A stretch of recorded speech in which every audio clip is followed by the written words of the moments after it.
Welcome back, everyone, to another reaction video. Well, we got a ton of response to yesterday's reaction to Mr. Beat's video on his 10 worst American presidents. And so, with a lot of you requesting that I then react to his 10 best American presidents, I thought I would do that one today before I head off to Vicksburg tomorrow to shoot a bunch of original content for the channel.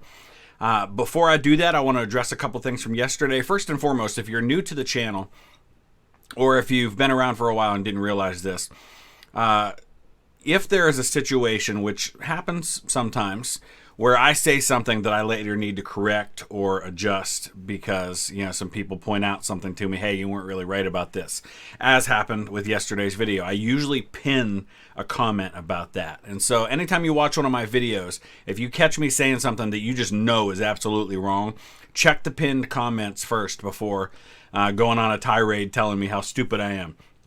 Not that most of you do it that way, because usually I will pin comments. So, for example, yesterday I made a comment toward the end of yesterday's video saying that there was no Democrat since the Civil War that Mr. Beat included in his bottom 10, completely ignoring the fact that Woodrow Wilson was in his bottom 10. So I pinned that in the comment section at the top, so you should see it right there. I also put it in the description of the video so you can catch it there as well. But I do want to address something else. And as I said yesterday, we all have biases. And one of the things I respect, at least in the one video I've seen of Mr. Beats so far, is that he acknowledges that he has bias, that we all have bias. What bothers me isn't that people act from their bias, because we all do that. What bothers me is when people pretend they don't have a bias, as sometimes happens with some of the videos I react to. So I respect him for that. I may disagree with him on what I consider to make an important or a good president, and that's fine. That's what's great about these videos. We can have those disagreements. I respect the fact that he acknowledges his own bias as I acknowledge mine. Now, I will say this. Some of you pointed out saying, well, hey, Republicans of back then aren't necessarily on the same point in the ideological spectrum as they are today, and same with Democrats. Fair enough, but let me look at it from another way. As I pointed out, I felt like there was a strong bias to ranking right-leaning presidents in the bottom. I said Republicans, but let's say right-leaning. And that's perfectly consistent with what he considers important. For example, he thinks tariffs are a terrible thing, at least I gather.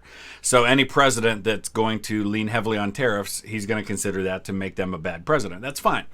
But I want to go actually to, I haven't watched the whole video, but I'm looking here at Mr. Beat's rankings of the political compass test.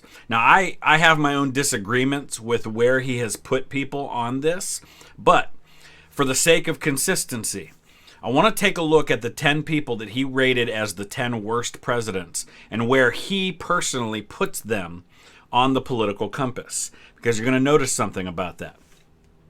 Of the 10 worst presidents, he has 9 of them center right. There is only one of his bottom 10 that he put on the left side of this political compass, and that was Republican Benjamin Harrison, who's right here. His other bottom 10 are all either center or to the right. So he's got George W. Bush right here, Woodrow Wilson up here, William McKinley right there, Andrew Johnson, Richard Nixon. I'm trying to remember who all his bottom 10 were. Franklin Pierce, Herbert Hoover, James Buchanan, all center right. So by his own admission, 9 of the 10 worst presidents were center right presidents. So I'm just saying that's his bias, and that's fine. And if I were to do the ranking, I'd probably have a similar center left leaning. And so we'll keep this up because I want to compare then where his 10 best presidents fall on that same political spectrum. And again, not criticizing him for that. That's who he is. That's what he feels makes a good president. And that's fine. That's what's great about this. I might have a disagreement, and I'll probably do my own rankings at some point. But let's go ahead and dive into this video.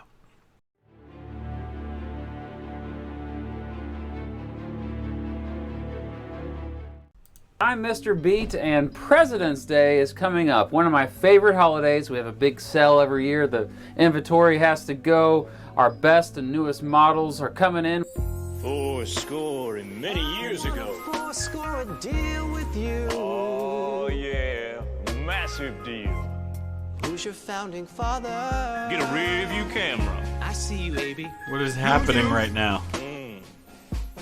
Talking about the red, white, and blue too. You know, we're not talking about a car sale. We're talking about an actual holiday that celebrates the presidents of the United States of America. Not the band, although that's a really good band, one of my favorite bands. The actual presidents of the United States of America.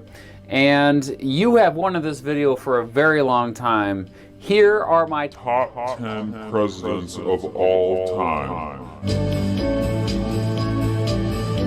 Number 10, James Garfield, one of our smartest presidents in history. I mean, by many accounts, he was very intelligent. He was a self-made man. Started from the bottom, now we're here, okay?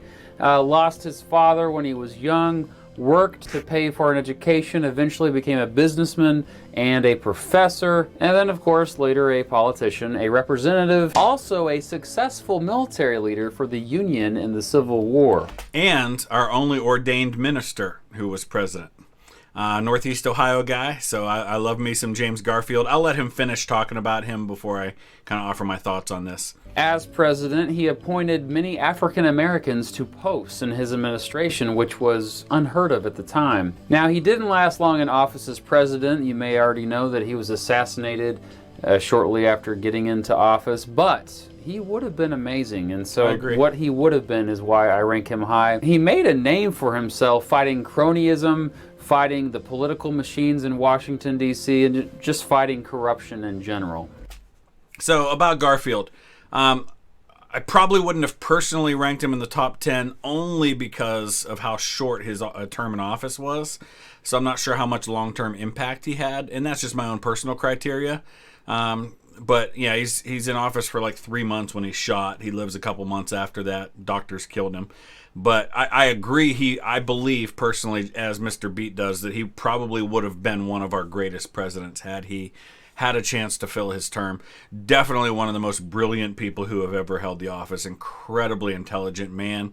His hometown's Mentor, Ohio, which is up on Lake Erie, east of Cleveland. He was a college professor.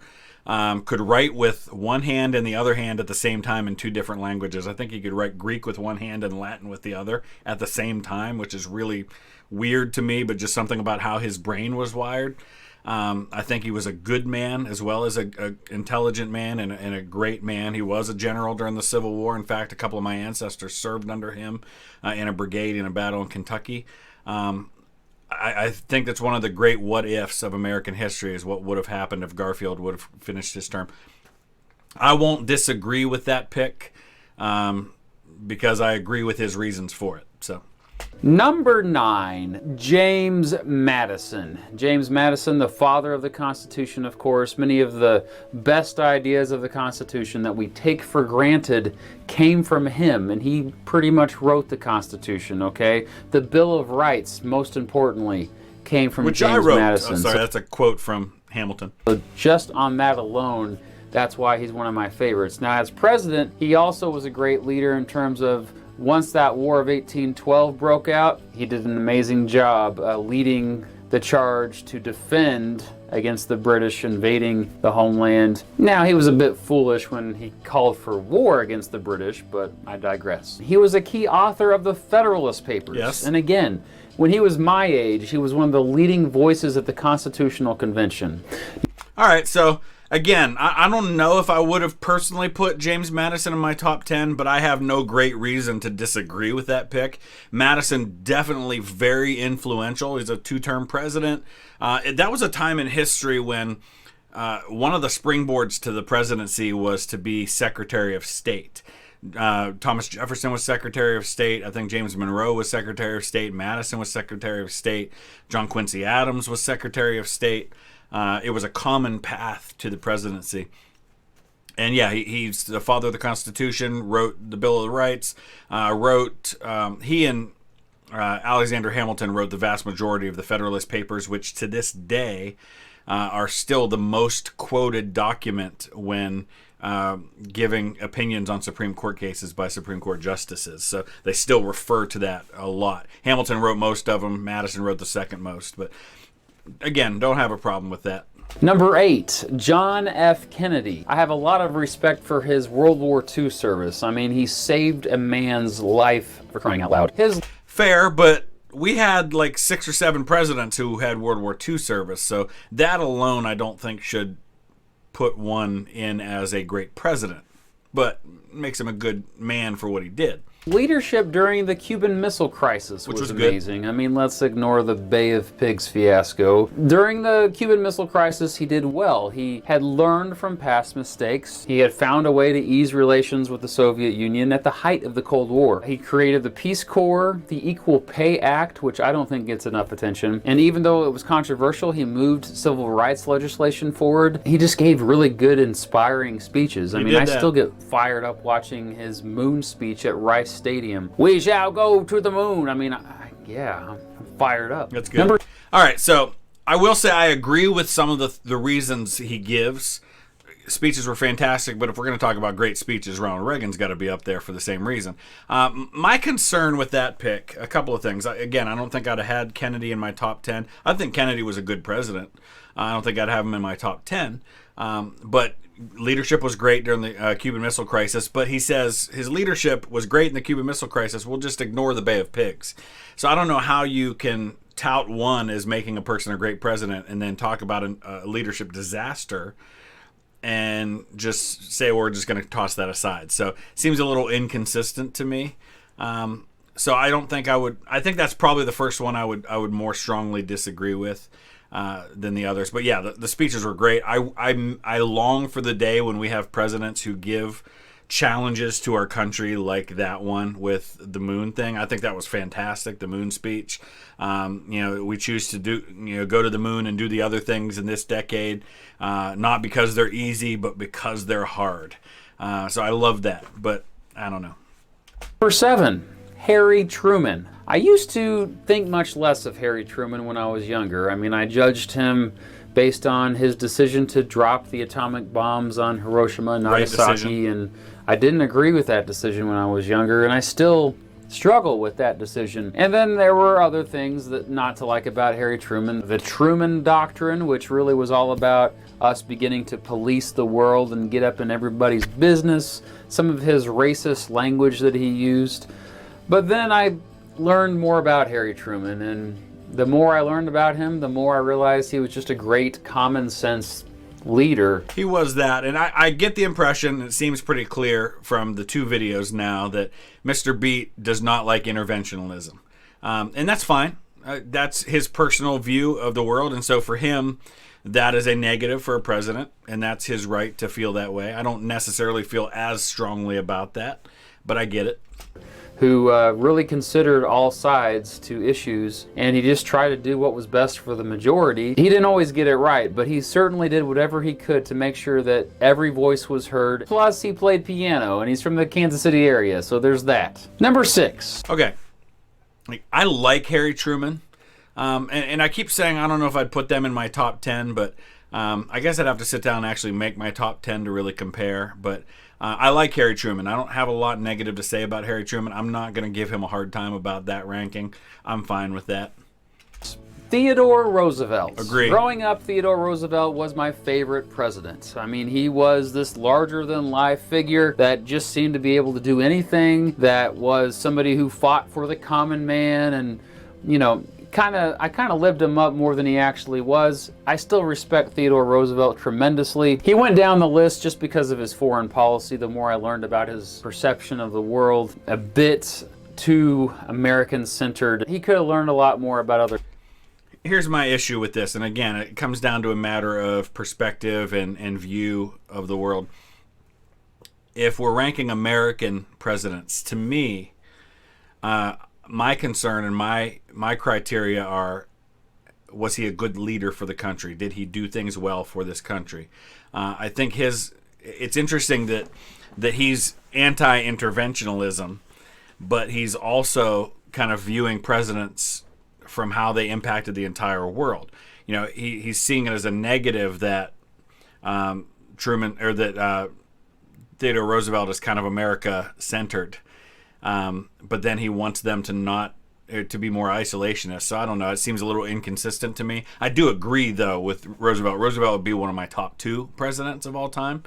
So I don't have a problem with his ranking. I'm just not sure I agree with how he got there. Their cultures, I think. But his boldness was undeniable. I mean, he was an active president. Before he was president, he even signed up to fight a war he was really passionate about. He wasn't just an advocate for the war, he actually fought in it, okay? He set new precedents for the role of president. He stopped strikes. His push for national parks and his conservation efforts were amazing. He bypassed political parties and institutions, went straight to the people, straight to the media. The bully pulpit. You know, he loved the press. And he was the first to have the press in the White House. Theodore Roosevelt was all about justice. He was a tough son of a gun. Number 5. All right, so again, I agree with all of that.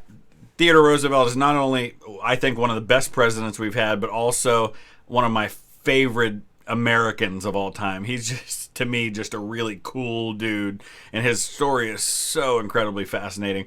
And if you haven't already heard, they are making a movie about him starring Leonardo DiCaprio as Theodore Roosevelt. Not sure how I feel about that casting choice, but I think DiCaprio is probably the one making the movie, so he probably chose himself. And I've been wrong about casting choices before. I'm looking at you, Heath Ledger, as the Joker. When I heard that he was going to be the Joker, I thought that was the worst casting decision of all time. He was brilliant. So I'm holding out hope for Leonardo DiCaprio as Teddy Roosevelt. Dwight D. Eisenhower. Agree. Again, I'm a little biased here. Eisenhower was raised in Kansas, my home state, but another World War II hero, a phenomenal leader that helped the Allies get victory in that war. No one can deny the importance of his leadership for an Allied victory. Yep. Operation Overlord, the capture of Germany, that was him, and he later was the supreme commander of NATO, for crying out loud. He's a big reason why the Korean War ended, okay? He had the foresight to see what was going on with that. Let's just end this right now. The interstate highway system and NASA. I'm a fan of both, and that was him. He appointed Earl Warren as Chief Justice for the Supreme Court. Earl freaking Warren. Incredibly liberal Supreme Court justice. So again, to me, that is a dead giveaway. For some of you are claiming that Mr. Beat is conservative and right, center right in his politics. Not buying it. If you love Earl Warren, you're not a conservative. I'm sorry. Related to this, he sent federal troops to Little Rock to enforce school integration after the Brown v. Board of Education decision. Eisenhower was a fairly moderate dude. I mean, he saw the importance of social programs, but also saw the importance of a limited government protecting liberty. So he was a great balance of both.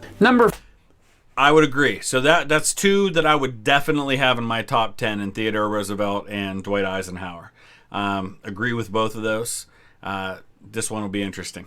4. Thomas Jefferson definitely had some flaws, but I call him the father of civil liberties. I mean, he was a genius. I mean, the main author of the Declaration of Independence, the Virginia Statute of Religious Freedom, his passionate support for the Bill of Rights, and the fact that he popularized many of the ideas in the Bill of Rights. His views were always evolving. It's not like he had the same ideas his entire life. He's what we call a Renaissance man, right? He was constantly trying to better himself and learn new things. He can claim credit for the Louisiana Purchase.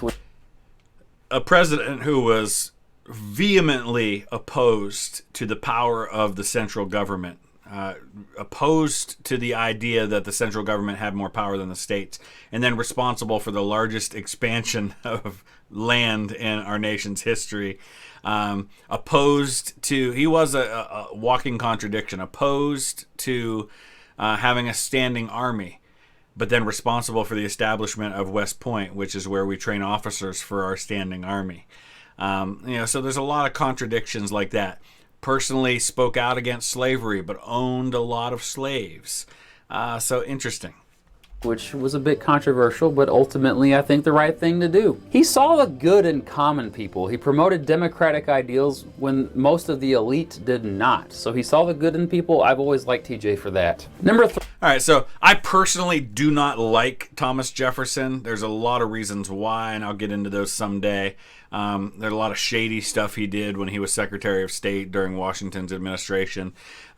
He may have been involved in the original Epstein situation. A guy, James Callender, who he had hired and put on the government payroll to undermine Washington's government and speak out in the press, especially against Alexander Hamilton, was all set to testify against Jefferson and testify in court that Jefferson hired him to do those things. And a week before he was supposed to testify, he ends up drowned in 3 feet of water. Very suspicious circumstances. Doesn't mean Jefferson was involved, but I can't disagree with the ranking. I don't like Jefferson, but I think it's difficult to argue he's not one of the top 10 presidents in our history. So that's 3 for sure that I think I would probably agree with. 3, Calvin Coolidge. Probably the least egotistical of all the presidents, did not have an ego, actually probably weakened the power of the presidency. The least political of all the presidents. That's great. I love apolitical presidents. Extremely modest dude, okay? He's kind of gotten a bad rap, though. My favorite quote of him, quote, "Perhaps one of the most important accomplishments of my administration has been minding my own business." While the president doesn't create jobs and isn't responsible for the entire economy, the economy did happen to do very well under his watch. More importantly, despite that, at the same time, he shrank the national budget, shrank the national debt, while simultaneously somehow figuring out a way to cut taxes. He was a fiscal conservative, but a social progressive, outspoken for women's rights and fighting corruption. Had a humble foreign policy and anti-crony capitalism. He used common sense and spoke honestly. He never sugarcoated anything. My number 2 often surprises a lot.